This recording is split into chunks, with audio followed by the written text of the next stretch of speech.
We're back, baby. Horns up, talking Texas podcast. Fisher DeSablos, DJ, Nikki, Snacks, Kreider, recording after the Texas Longhorns get beat by the Texas Longhorns in the SEC championship game in overtime. We do technically lose to Georgia, of course, but I think we can all agree once again we beat ourselves.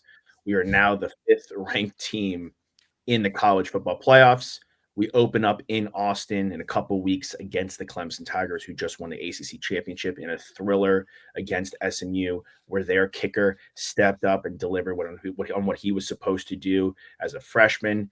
And then our path, if we beat, goes to Arizona State in the Peach Bowl back in Atlanta once again. We'll start with the game yesterday. What are your guys' takeaways? Toss to you, then to Nick, before we get into the college football playoff reaction. I mean, you said we beat ourselves. We obviously did. If you look at the penalty yards and the mistakes, some of the play calling on first and second down, trying to bounce runs outside, and not being efficient with moving the ball down the field. Yes, I agree with you, but you also have to give credit to Georgia for not making some of those mistakes and executing when they needed to, especially in the second half when their starting quarterback goes down. I know we were all impressed watching the game together with how Gunnar Stockton, his composure at the bare minimum. He obviously ran the ball. I thought that presented a different look for our defense, and we seemed a step behind on certain moments, and their running backs were then able to take advantage of that. So I don't want to, those are two really good football teams. When two really good football teams play, typically the team that takes care of the ball more and executes, and that goes on.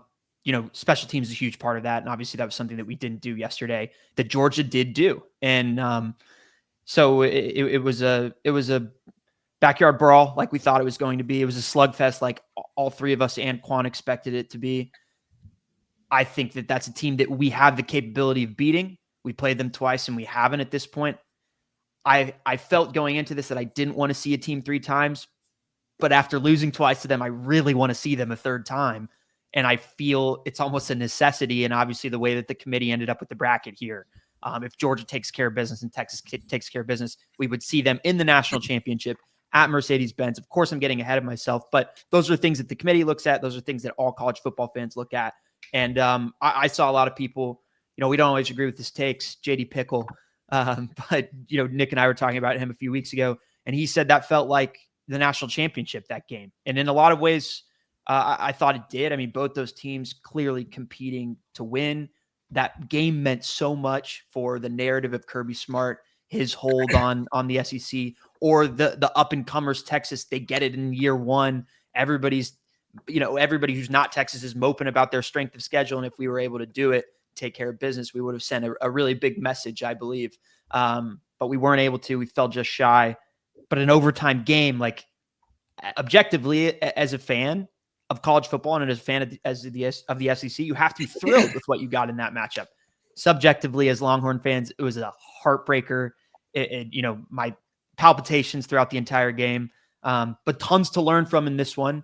And I thought a lot of our guys, held their heads high after this loss. And I love where our leaders are right now, especially how outspoken Michael Taft was after the game. And I think we'll be prepared when we get our first game in DKR at home, but obviously not the result we wanted. Nikolai? Yeah. It's frustrating because I feel like a lot of the time we beat ourselves. A lot of the penalties, don't help against this team. It's funny, you mentioned Stockton, and we were almost we were sad, obviously, that Carson Beck went down because he got hurt. That's never good when a guy goes down. But we're also kind of sad because he's not really doing anything against us. And it's oh God, we have to basically face a new quarterback that we don't have any tape on, that we haven't game planned for, that adds a different dimension to the Georgia offense, which it did. It helped them. I can almost guarantee that if Carson Beck doesn't go down in that game, we probably have a handle on that game, because all the big plays that they had were him moving around in the pocket, him rolling out. He did have a couple mistakes, but that's expected from a young guy who doesn't have a lot of experience. Another thing to consider too is that this is probably one of the more unlucky games that Texas has had all season long. I mean, that 15 plus play drive that they had in the fourth quarter was just a dagger to us, right? Where they get that fourth down fake punt trick play for a first down. Like, that's ballsy. And there's no better place to do it than in the SEC championship when it means the most. And then 2 fumbles, 2 punch out fumbles, not just like, loafs where the guys just, they bobble it. Like, our defense makes 2 big plays where they punch the ball out in their red zone, and both balls basically pop right back into their own arms. So that's super unlucky. And then I look at a couple of the calls that were against us as well. I mean, I'm not going to be the one throwing up an arm saying that, oh, the refs, fixed the game. That's not the case, because they helped us a lot in the first matchup against Georgia at home. But in this matchup, it was a little lopsided. And there was one specifically that really blew my mind. And it was the offsides call that they called, where our defensive lineman flinched. He didn't even go off sides. Like, I looked at the replay, I watched it, I slow-moed it. He flinched, and the line didn't even react to it. So, like, I would understand if it was an encroachment and you'd cause the line to move for a movement, but he flinched on a hard count, and then he came back, and then they snapped the ball, and then Anthony Hill gets a pick there, and they wiped that pick away. And it wasn't like the pick, it wasn't like the penalty caused the pick. It was Carson Beck literally threw it right to Anthony Hill, and the offsides was literally not even part of the play. So that's another thing that kind of killed the momentum. Obviously, not being able to run the ball really hurts, especially after a couple big weeks that Trey Wisner's had. But look, I'm not surprised. Georgia's defense, they came to play. We weren't able to run on them the first time either. I definitely would have liked to see a little bit more composure from Quinn. Some of the throws looked a little errant. We got really lucky towards the end of the game too when he threw a ball up in the air that should have gotten picked, that like their defensive back looked like he was in slow motion, just like hanging in the air, and drops it right in his hand. So got lucky there. But I think I saw another stat too. Wide receivers and tight ends combined for like, I think 6 or 7 drops in this game. And they've had 10 drops all season. So like, it's just a game of lack of focus in general. I just don't have a problem, candidly, with the way Quinn played. I thought he had a good game. I'm not putting it on him whatsoever. I think you both bring up great points in the sense that the new look that Stockton brought really aided them in the sense, because if you look at the first half, it's so ironic. Like, we just can't put together a good full game against this team, and we can't close. In the first half, we outgained them by 4x. We double their time of possession and some, and we head to the locker room up 3 points. It just doesn't make sense from an execution standpoint when you're in the red zone. Then you bring in a guy like Stockton and his mobility and the way he plays. The fact that Georgia ended the game with 3 more minutes of ball than we did in regulation totally changed the script. Once he came in the game, the draws they drew up for him, obviously ETN had that massive run. They began to run the ball a lot better on us, which was unfortunate. Mikael Williams and Jalen Walker on the defensive side of the football for Georgia. I know we love our guys, and as a unit, our defense is fantastic. Someone turned to us, Nick, and was like, is Makuba our best defensive player yesterday? And you and I both were like, no, but honestly, could be. He might be, right? Yeah. I would say the best 2 duo defensively is Williams and Jalen Walker, and they really made their presence known yesterday. Cam Williams, unfortunately, who's supposed to be a first-round pick, I turned to Toss, and he was like, yeah, he's getting absolutely cooked. He had a brutal game yesterday. Brutal game. Penalties, getting beat. Didn't give Quinn a lot of time. We found ourselves too often, and this has kind of been the MO of our team a little bit. Too often do we find ourselves in second and long, third and long. And that kind of negates the run game. Like, if you're second and short, if it's 2 and 4, that opens up the playbook a lot more. You could run, you could take a shot. But if you're second and 13 and then you're third and 9, like, it really limits what you can do. I thought late in the game, we were driving and things were going really well on that last drive where we tied the game with the field goal. And the play calling, like you said, Toss got a little suspect on second and third down. In the overtime, we got that first down, and then the play calling once again got a little suspect on second and third. Nick, you were frustrated. Like, why? I'm calling back to all our moments in the game because they were just so evident. Like watching it together, you were really frustrated on the shots we were taking to the end zone because it just didn't seem necessary as we could get the ball moving down into the red zone and taking our time. There's no clock. We're not up against anything. And I think Sark tried to get too cute with it at points. Especially on that, that fake to the running back and then hit the next guy in the screen. It just didn't make any sense. And he kind of like outthought himself a little bit in moments, which was unfortunate to see. And then obviously if Auburn hits those field goals, I mean, that offsides penalty we had on the field goal, pushing us back and then missing the field goal is just absolutely, it's just another one that's killer. Like, and that's the game right there, because if you come at the king, you best not miss. And that's the Georgia Bulldogs. And like, we kind of kept them in this game. And that was I'm in a couple group texts and everyone's like, oh, Clemson or SMU, whoever we saw in that first round is going to be a cakewalk. And then we're cakewalking to Arizona State. And you could like our side of the bracket a little bit. And I understand that. It's better than playing Ohio State and Tennessee in round one, better than seeing like a Notre Dame or Penn State in round one and having to swallow that pill. And then maybe going to have to play Oregon or Georgia for a third time. But at the end of the day, one of the issues I've had with this team and the program this year, that Arkansas game was a lot closer than it had to be. That Vandy game was a lot closer than it had to be. That Texas A&M game should not have come to the end of the game the way it did. This Georgia game should not have been as close as it was at halftime. If we executed properly, we're going into the tunnel 21-3, and we just aren't executing properly. A lot of Golden had an amazing game. DeAndre Moore had some money. Golden earned some money. DeAndre Moore continues to impress when he gets a chance to shine. Silas Bolden was fantastic. Wingo had some tough catches. We had a lot of really awesome play calls and moments where we schemed guys wide open, hit guys in the middle. But there were times where we had guys in the flat with absolute daylight, and we just didn't make those plays. We had times where we took weird, unnecessary shots on second and long when we could have played for the middle of the field and made it more third and manageable. So the play calling got too cute. The execution wasn't where it had to be for this level of the game. And then when you play a team like Georgia, who's got pros across the board, Malachi Starks is another guy who led their team in tackles, their safety. He's a guy that's going to be a first-round pick. And then their offense, look, ETN's a really good running back.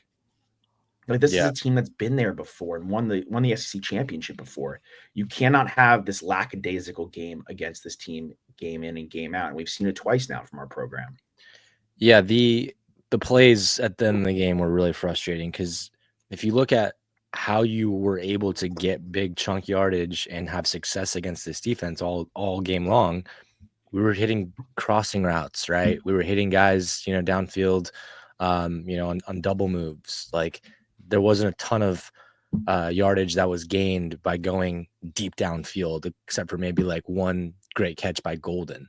Yeah. And those multiple shots that they took in the end zone, it's just like a do or die 50-50 ball, which I'm not a fan of in the fourth quarter or overtime when, you want to just move the ball. It's not like you said, there's no clock. There's no, like, we need to score right this second. Like, you have downs and you're just wasting plays, which was really frustrating. And another frustrating stat too is we outgained them in yardage by over 100 yards. Like, usually that means that team wins the game. We also had more first downs than them. We also had better third down efficiency than them. But our third down efficiency, we went 6 of 18. And I'm telling you, I think that's because of the bad position we put ourselves in on second down. I think we were all discussing it at the bar yesterday. We were just not a good second down team yesterday. Play calling, positioning, it just, again, like those little things that help set you up in this chess match weren't working. And it's frustrating. I mean, like, their back punter was in on that trick play because their punter went down. Their backup punter is in on that trick play. How are you not in a punt block, like in a more defensive mode, when their backup punter is in. That's just Banks being a little sloppy at that point because, quite frankly, they're in their own zone. Their backup punter is in. That play should have been ready for, and we were nowhere to be found. That was an easy first down for them. They had that in the bag. They called that thing. That guy was in motion, bang, bang, play, and he has a first down. And that quite frankly probably wins them the game. That was a game-winning play they made yesterday. And so when you're sloppy like that and you're in such a good position, so more often than not, and you can't close and you can't execute, these teams that you should be beating are going to claw their way back in. And when we see a team like Clemson, oh, they're out, Dabo's over the hill. At the end of the day, Dabo Swinney's got something like this. And he's been to multiple national championships without winning. He has the experience. And he still has guys in his team that can ball. His quarterback is still a good football player. From Austin, and a gamer. too, who's going to play with Austin. Shoulder. Yeah, and he's a gamer. So this is not a cupcake game. If there's any cupcake game on this slate of college football teams, it's probably Indiana, but I would certainly not throw Clemson into that mix. They could beat anybody on any given Saturday. Their quarterback, I think, candidly, if you look through our schedule, he's the best quarterback we've played all season. By nature of how Carson Beck has performed in both the games against us and what I've seen from Cade Klubnik, especially in the last 6 weeks of the season, he's the best quarterback we've played. And like Nick mentioned, he's like Travis Kidd, and of course Austin. He has friends that he grew up with and played football with on the opposite side, so that's fun for them. And Dabo's defense at times, I mean, they flipped that game real quick at the beginning. Of course, SMU's offense is dynamic, and they were able to chip away and get back in that game. Not to mention, we just watched it. Peyton Woodring, the kicker for the Georgia Bulldogs, didn't miss a field goal, right? Burt misses 2, and Clemson wins on a 56-yard field goal. So their kicker can do it. He can do it from deep. Yeah, I would not trust Burt to hit that. No way. I mean, we didn't trust Burt. We didn't trust Burt with an under 40-yarder to tie the game. That's the position we were in. And you're 1,000% right, Toss. Definitely the best quarterback we've faced all year. This guy has 33 touchdowns to 5 picks. He's quietly had an incredible year, quietly. 7 rushing touchdowns for almost 500 yards. This is a talent. We're playing a real high-level quarterback. Kid's got an opportunity to win a Heisman next year. He'll be in the mix. He was the number one. He was the number 1 quarterback in his class at the time. Yep, they get this huge. Yeah, and I say like Travis. He's Wesley. He's a Wesley kid, right? Mm-hmm. Yeah. And Phil Maffei, their running back, has been there. It played college football for a long time. That guy's didn't even play last night. He did. He got a couple. Did snaps. Yeah, I saw him out there. He's banged up. He is definitely banged up. He did play. Sorry. I knew he was banged up. We'll break down this bracket a little bit. I will say that I like our path more than anyone else's, because Clemson was a team that was on the outside looking in. It was a must-win game. They might not have even been inside this opportunity if Syracuse doesn't beat Miami. And, they pull off a close game, in last second against SMU. And so they barely get in. And then obviously you have the next round, Arizona State, which you guys are big fans of. But I still think that pretty much in total, the Big 12 is way inferior than anyone else in college football. Maybe not the ACC, but in terms of the Big 10 and the SEC, it's still the same thing where it's just hardly any defenses played. It's all offense, high scoring, and that conference really cannibalized themselves with BYU, Colorado, Iowa State, Arizona State, and then Kansas being kind of the party pooper for everybody. So I like our path the best. I think some people could argue that Penn State has the nicest path with SMU first round, and then they've got Boise State the next round.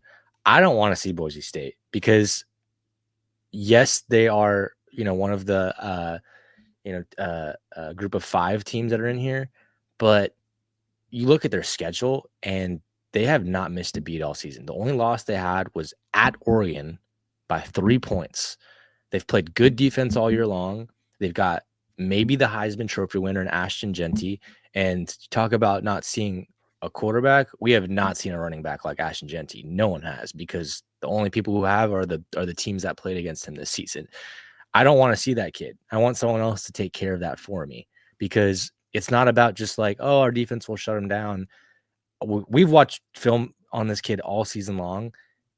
There's just something different about him. Like, it's not even just his line opening up for him. It's he just knows how to wiggle. He just knows how to break tackles. He knows how to move. Like, this kid is due for 200 yards every single game. Like, he's incredible. He's amazing. Let me read you some stats. And if they control the clock on us, like, I don't know. I just would not want to see Boise State, which luckily we wouldn't have to see until the Natty, which, finally. Let me read you some stats quick though. 28 carries, 150 yards, 3 touchdowns. 21 carries, 177 yards, 3 touchdowns. 16 carries, 170 yards, 2 touchdowns.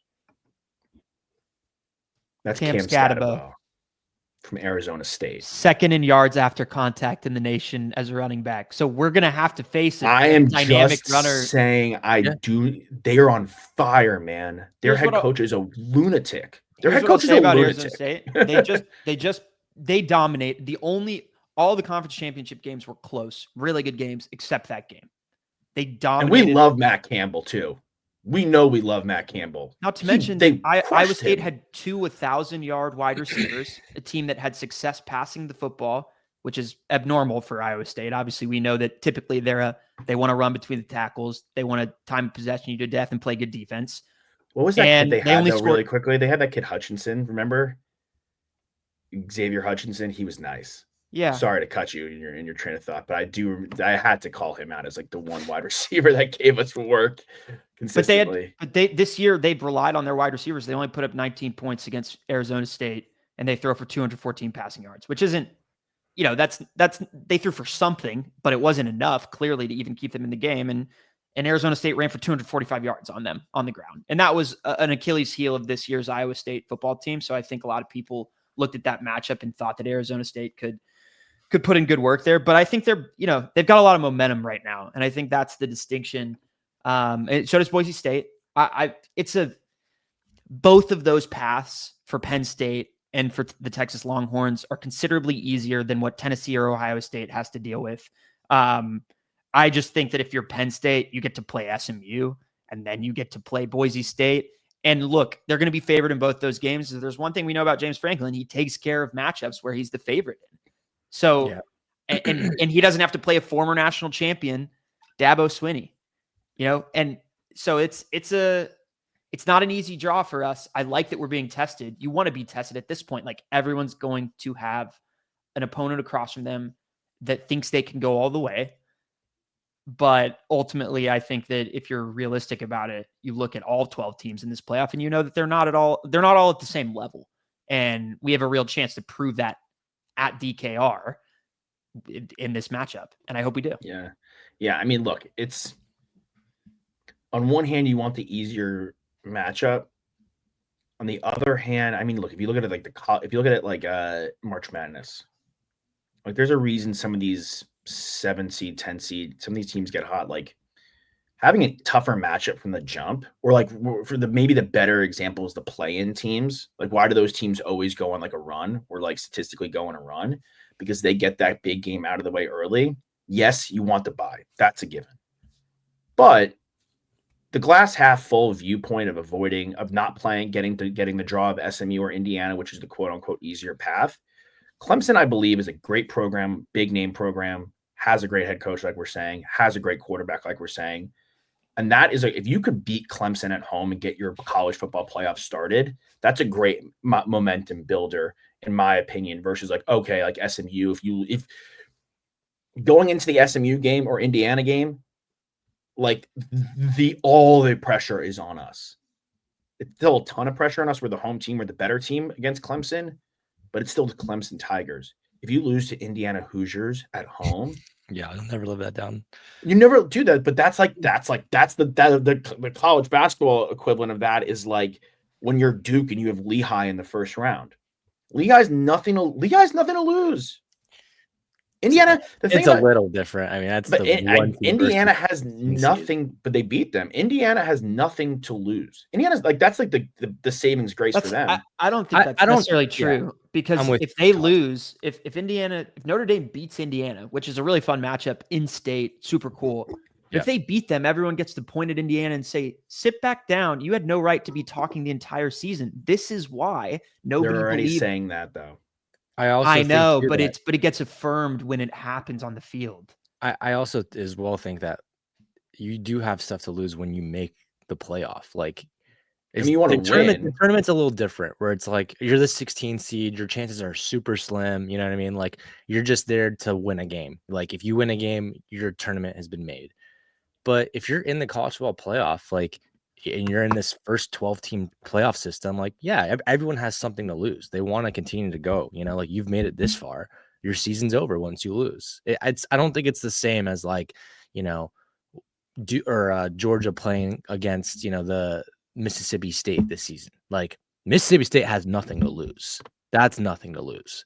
But I still think they're kind of playing with house money a little bit. No one expected them to be here. Yes, you want to win. You want to make your statement. You don't want people saying that about you. But they already are. You're going to have. But you also, it's also it's incredibly important for recruiting too. You're in an opportunity where you are being looked at by every high school football player amongst 11 other teams. You have an opportunity to hold on to that light, to make your name more important than the other Big Ten teams that didn't make the final 12 if you're Indiana, and really make a difference. And not just the high school players, but also the guys. They had 12 transfers from James Madison this year. Okay, he's not moving from an old team to a new team now, so he doesn't have that same luxury that he did last year. But he has shown that with the right players, he can get to the college football playoff. Signetti, I'm talking about. It's incredibly important. It's not house money with anyone. It's not. I think they've already overachieved, both them and SMU. But there's further that they can go, and further that they can go further. That's great. Yes, they could. I think they've done 10x of what anybody anticipated them to do this season.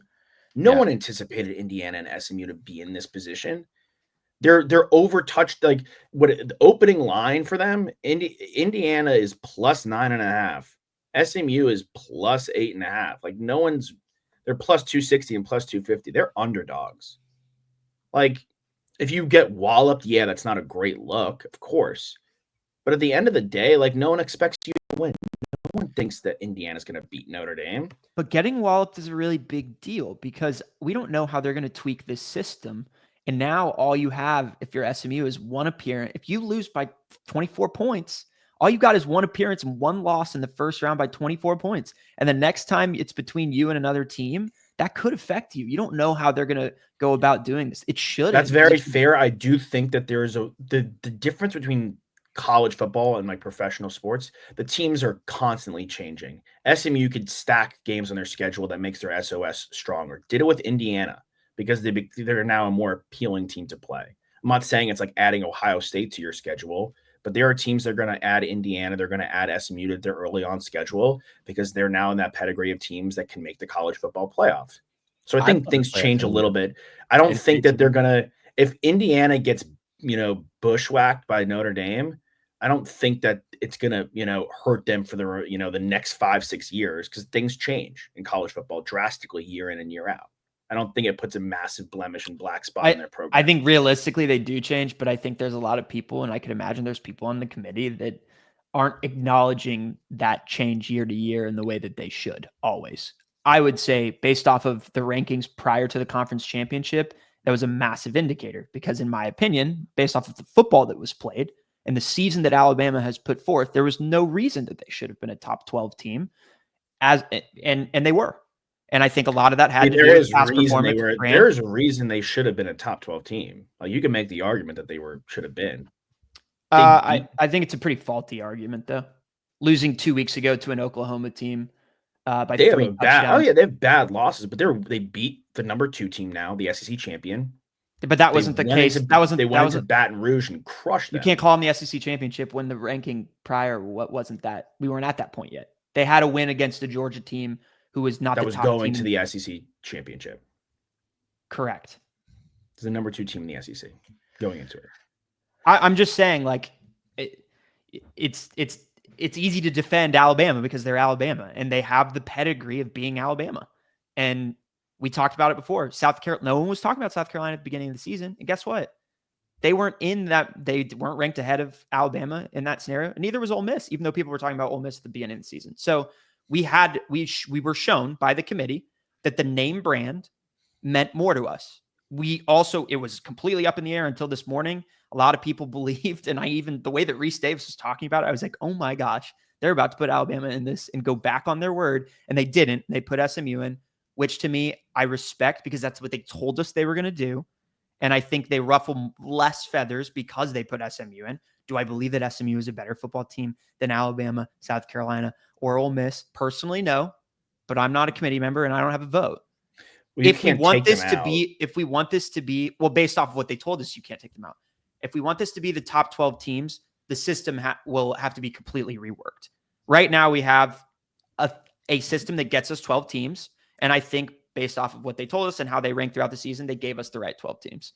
But it's everyone's going to have their nits to pick about everything. And it's really fascinating and interesting. But for our Texas even if Longhorns, they open up to 64 teams. It'll never end because there's always going to be that one team on the outside looking in that you're like, oh, they should get in. But the thing about SMU, like you're saying, is there was no way they could once they were in that top 10, which they were, there's no way you could penalize them for losing a conference championship game that they didn't necessarily sign up for. Then why would you play that game if you could risk losing a college football playoff spot? Yeah. Saban said it the best. If you wanted it to be the case where Alabama was firmly in the mix, you should have ranked SMU where Clemson was ranked. You should have ranked Indiana where Arizona was ranked behind these teams. So they had to play their way in. But that's not the case. You put them in already.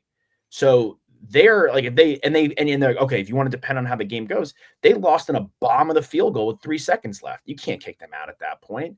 So if you're an Alabama fan, should have beaten Oklahoma. Sorry. That's what it boils down to. If you're an Ole Miss fan, you should have beaten Kentucky. And maybe not even just beat Oklahoma. You should have not gotten blown out by 3 touchdowns by Oklahoma. Murdered on the dance floor. You put up 3 points. Horrible. You're supposed to use Kalen DeBoer, Ryan Williams, and Jalen Milroe, and you go to OU and you put up 3 points against the guy who's coaching for his job, who's pretty much on 1 foot in, 1 foot out. So my perspective is how you were talking about Alabama right now in that loss to Oklahoma. What now changed between them getting the top 12 ranking prior to the conference championship versus after? Because you're saying it shouldn't have, and it didn't. So that's why I don't believe they should have been in. I'm with you. You and I disagree on the team that should have been in, but I don't think it should have been Alabama. I'm just making logic of why they were put in because they have the better wins per what the committee said. Now, why are they out? Better wins and better. What's not talked about, in my opinion, is better losses too. Because, oh yeah, sure. That's better wins, better loss. A win is a win is a win is what we always talk about, right? Whether yes, we'd love to see our team beat someone by 21 points, but at the end of the day, we still get a win in the win column if we win by 3 points. But the difference between losses, I think, was not talked about enough this season because it really shows that you got to a place where you had to beat a team that's better than you, like Nick's saying, where they throw it all at you, like Mississippi State playing against Georgia. They literally have nothing to lose, and they won, and they beat you. They upset you. To me, that's a way more massive of an indicator of where teams are because at a certain point. That's your case for South Carolina. I mean, that's part of our case for Texas against when people are like, oh, you have an easy schedule. It's like, correct. Yeah. We took care of every team that's quote unquote easy on our schedule.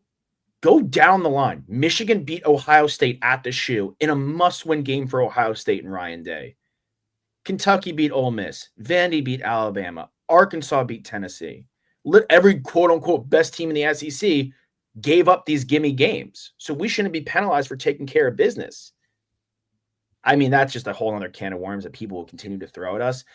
Unfortunately, we didn't shake Georgia off our back, which I think would have killed some of those.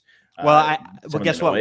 Guess what? There's going to be noise if we do not beat Clemson, who I know they were a different team. I know both of these teams were different teams week 1, but Georgia did beat them 31-3. And Texas, that's just the way that SEC fans fan, it's going to be a thing if we're not able to beat the Clemson Tigers. And that's why there are stakes in this game, obviously, because we have to advance. But there's a nice narrative behind this game as well. And I think that our guys won't be focused on that. Fans certainly will, and they'll be jabbing about it. And of course, if we win, we're going to say, look, we did the same thing you did, Georgia. But that's what I'm saying at the beginning, talking about how the committee lined this up in a way where the narratives are exciting and do make for a lot of fun as they will progress. Because if we beat Clemson and then we beat whoever, whether it's Ohio State or Tennessee I mean, if it's Tennessee, that makes it really interesting, right? And then we get all the way to the national championship, and so does Georgia. Like it's a beautiful story. It's a beautiful story. And then we have a third crack at them to win. And of course, even if we won that game, Georgia fans would say, "Well, we beat you 2 times." But yeah, but we beat you in the game that mattered the most. Matter Exactly, most. I mean, like you think like when didn't Bama with Bryce Young, they got walloped by Georgia in the SEC championship game. But at the end of the day, in the game that mattered the most, the national championship game, Georgia beat them. The thing I also like, I was thinking about yesterday, is that it's set up this season where if we were to win, the only team that can basically be an undefeated national championship where no one has asterisk against it is Oregon, right? Yeah. So if we were to win the national championship, foreseeably that means Oregon loses, and that there's no one saying like, oh, well, that team, had a better record. That team should have been the champion. Like Georgia, if they lose, they have 3 losses, right? And Texas has 2 losses and wins it all. Like if that, I'm basically trying to say that like there's no undefeated champions where anyone can take us out of the mix for that. The thing is, anybody could beat anybody this season. Like at the end of the day, Oregon is undefeated in the first year in the Big Ten. Watching that Penn State game. Yes, Penn State made it a 1-score game late. They were in control of that game. They did whatever they pretty much did whatever they wanted to do on offense. It looked like a high school game to you guys, just from like a optical like perspective. It looked like they were just being shot. I mean, the SMU game kind of did, honestly. The way that it was shot, but also just like the uniforms, like the Oregon uniforms, like looked like a Texas high school. Like they did, yeah. And like the field itself just looked very like, especially when you've been watching like a lot of recruiting tape in the last 2 weeks, and you're like looking at these guys that we've brought in to the 40 acres. I will say though, Dylan Gabriel is dialed. He's playing really good football right now, and Tez Johnson is an absolute stud. Yeah, that guy was the MVP of the game. I mean, he's really good. They're really dangerous. At the end of the day, though, I don't think anyone's going into this being like, "Oh my God, who's going to beat Oregon?" I don't. No, but I do think of every team in the playoff, they have the best big play ability, which is a huge factor. I think they have the best. I'm the most confident in their roster getting it done, the way they're playing right now. The way Dylan Gabriel has played all season, the way their receivers are playing, the way they're running the ball, the way their defense has been, the way their offensive line has been. I'm the most confident in them getting it done. Yeah. But at the end of the day, are we going to be surprised if Ryan Day goes on a crazy run? No, he's done it. He's done it before. They've done it before. Yeah. Like this is like that's their MO. Is like, oh, they like we think Ohio State's out of it. Like the year they snuck into the college, the year that Georgia waxed TCU. The toughest game Georgia had all year was Ohio State, who could have beaten them on like a 40-yard field goal to knock them out. The counter to that, in my opinion, is if you're Tennessee, you look at what Michigan did to beat Ohio State and you say, guess what? We can kind of do what Michigan does, but better. So we can run the football really well. We have guys like James Pierce on our defensive line to make it real hell for Will Howard back there. If they want to try and slugfest us like Ohio State tried to do against Michigan, it's not going to work because we do that better. We will win the line of scrimmage and we will run the football better than they will. But I think Ryan Day has probably learned his lesson and is going to rely on his guys like Jeremiah Smith and Judkins and Trevion in open space and Igbuka, as opposed to trying to run the ball between the tackles every single play. I mean, if you take quarterback out of it, their roster is probably. I think the line just dropped too for the game. We're favored by 11 points. It's a big margin. Yeah. Over under 52.5. 11 points? Because guess what? We should beat them by 11, but I see that I'm like, the games were 10-plus point favorites somehow, some way are always closer than they have to be. Yeah. Going back to our team, penalties, getting into second and longs, simple stuff that shouldn't be factors in your game causing you issues have to be eradicated. We cannot go into this Clemson game with the issues we have against Georgia. Yeah. And hopefully Banks is healthy. That's gotta be I'm really about to say some of the issues are out of our control with injuries, with Banks and Bond going out in the middle of the game too. That hurts big time. But 2 weeks to play. So hopefully ankles take time, but you can usually get those ankles right in a matter of a couple of weeks to a month. And now Quinn's finally had some time off that ankle, for a couple of weeks. We'll get Banks, Bond, all those guys have ankle problems. So I'm confident that everyone will be ready to go come December 21st. It would have been nice to not even have to play that week. We'd have 3 weeks, to rest up, but I'll take it. Yeah. Now Oh at my this God. point, now after losing this game, like I need it. Like I want to play now as soon as we can to get out there. But of course, with the injuries, I am a little personally, and we'll have to see what reports look like. I'm not worried about Quinn's ankle. I'm not worried about Kelvin's. I am worried about Isaiah Bonds. It was pretty brutal injury. He just hasn't been the same, man. And he wasn't healthy. He wasn't healthy in that game to begin with. I don't think he's been healthy. Yeah, I don't think he's been healthy for I think he's been plagued all season since the first Georgia game.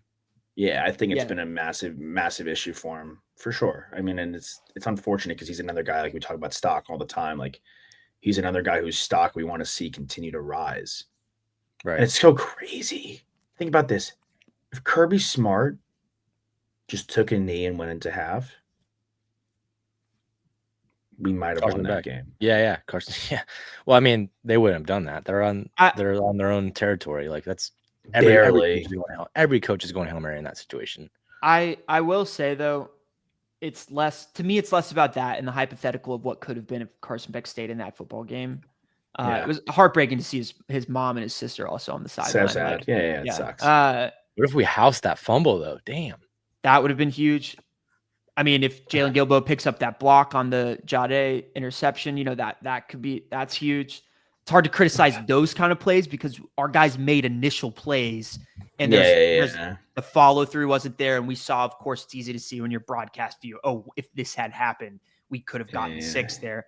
But to me, it's more about the stuff you're alluding to. You praised DeAndre Moore earlier, but he did have a crucial 3rd down drop on one of those drives where we were moving the ball down the field. Gunnar Helm had a drop to the outside that could have made one of Bert Auburn's field goals a little bit closer. There are little things that we just need to iron out. Cam Williams on the right side, of course, like those false starts can't happen. How about our blocking on screens to the outside? Real credit to Georgia for blowing those plays up because we were not holding blocks. And if we were actually literally holding on them. So it was not as sharp as it has been. And that is a bread and butter play for our offense. And if we can't throw the bubble screen to the outside, let our wide receivers, beat a guy in space like that, that's huge for us because 100%. The one thing we don't have, and the one thing that was evident once again in this game is if the pocket collapses, like coverage sacks happen against Quinn Ewers because he does not scamper out of the pocket and he is unwilling to tuck up field and just closes in on him. And it just closes in on him. Because I got to be honest, like our offensive line, it was night and day, especially in the first half compared to what we saw in that first matchup against Georgia. Our running backs were picking up linebackers in the blocks. Our shifts were being protected to the right side of where the blitz was actually coming from. Quinn was seeing well with his eyes, I thought, and picking those things up in a way that he did not and couldn't and was a 0% at in that first matchup. So we did a lot of things right, but you just can't go into you can't dominate them yardage wise. You can't dominate the game and only be up 6-3 against a Kirby Smart team. Like that, he's too good at making. They're going to make you pay. Yeah, they're going to make you pay, man. He's been there before, and the patted down balls in those collapsed pockets also are like. I mean, Quinn's good for like 3 a game where they just get stuffed. Yeah, I don't really know what to say about those anymore, honestly. I the only thing I can think of is that Peyton Manning video of when he used to play in Denver, and they would literally have like guys up doing the JJ Watt, like literal signs. Like, do we do that at practice? I don't know. I'm not seeing it, but we need to because he's short and like you have to throw around the block. Like, but you're right though in the sense of in your analysis, like because he can't scamper and the pocket closes in on him. And he throws it. Like, there's guys like all over him. And we have to be perfect in getting the ball out to the flat or getting the ball out to the receivers and the receivers holding their blocks if that's going to be the case. Like if we're not going to run Arch out there more to utilize his legs. No, seriously, how many times do we see the package, right? We saw it 2 times, I think, in this game. And we're talking about how Gunnar Stockton swung the game with his legs. Even the fact that they could run him, that QB draw gets them that crucial first down in overtime to then give them the run play. And at that point, and a technical hit at that, and not one that deserved a flag. And that's why he does that. Oh yeah, and he's the king of it. That's happened to him multiple times, by the way. Thank goodness, because that means he would have been out for the first half of that would've been brutal. of his revenge game for Really the big. Clemson game. Yeah, Really big. That was There's a one huge thing. ball.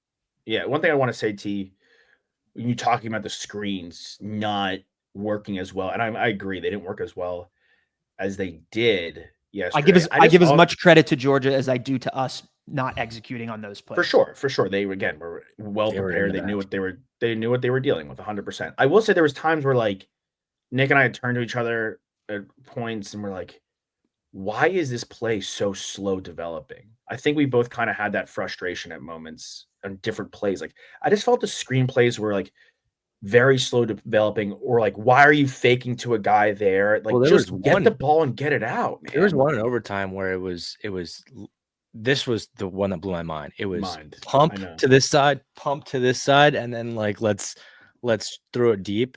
And like why are we doing that when you're getting sacked 6 times in this game? You know, like don't try to trick them around. They're not getting it tricked. Just look for an open guy, you know, like it just didn't make any sense, especially at that point in the game. It's one of those things where the throw that he made he tried 2 to Ryan Wingo, right? On that, I think it was our last drive before he kicked the field goal and tied the game in regulation. Yeah. One was just one-on-one Wingo, and he just kind of sailed it over his head. Yeah. But I actually don't mind that approach, like the logic behind the approach of just relying on our guys more in Wingo and Golden to just beat him one-on-one. And I know that's where he made the mistake on the interception. He got locked into throwing to Golden on that play. It was 3rd and long.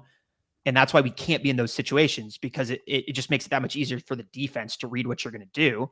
And the guy makes a little bit of an errant throw and throws it too far inside, and the DB turns around because he knows he's going to Golden because he's done it 8 times in that half, or in the previous half. So we can't. That first drive that we made, Quinn made such quick decisions, and we said, okay, Georgia, we're not going to give you the time to get to us. And we marched up the field with such ease. And I know we hadn't run the football at that point, but it's just like, take what the defense is giving you. And I feel like a lot of times he threw that ball to DeAndre Moore. Wingo was open across. He was on a slant route, and he was open right in front of him across the middle of the field. Like, that's where our guys win. And Wingo and Gunnar Helm are huge. Like, massive. You don't have to be worried about them taking the hits like you do have to be worried about smaller guys like Bond and Bolden. And, Golden's a little bit bigger. But it's such a low, the slant or the drag. It's such an easy play for you to win on with the guys that we have, and I feel like I just don't see it enough. That's kind of which is frustrating because we were winning on every time we did it. Yeah, and the bubble screen is like, it can be an easy thing to win on, but if they're breaking up your blocks, you're going to lose, and you're going to lose yardage too, which just can't happen. Yeah, there were a couple nice plays where schemed guys. What it comes down to for me is that their biggest playmakers are up front. And so when you're giving them opportunities for their biggest playmakers to make plays in the backfield, hence the bubble screens and run plays, then you're giving them the edge.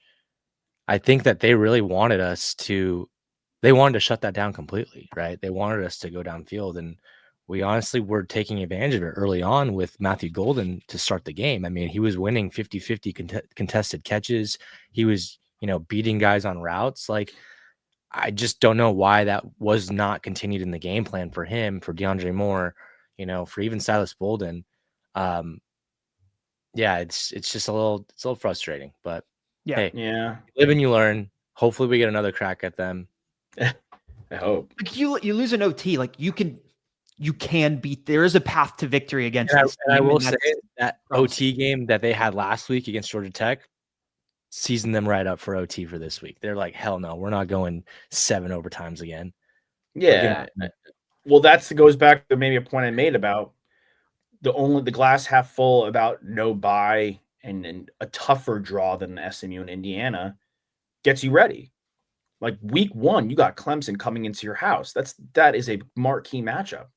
So the glass half full is like, we get to tune up hopefully and get our sea legs under us in the college football playoff and hopefully put our nuts on the bump against a premier blue blood program. No matter what you think of them going into it this year or going into this weekend, they still have that caliber level of players on their roster and that caliber coach. Yeah.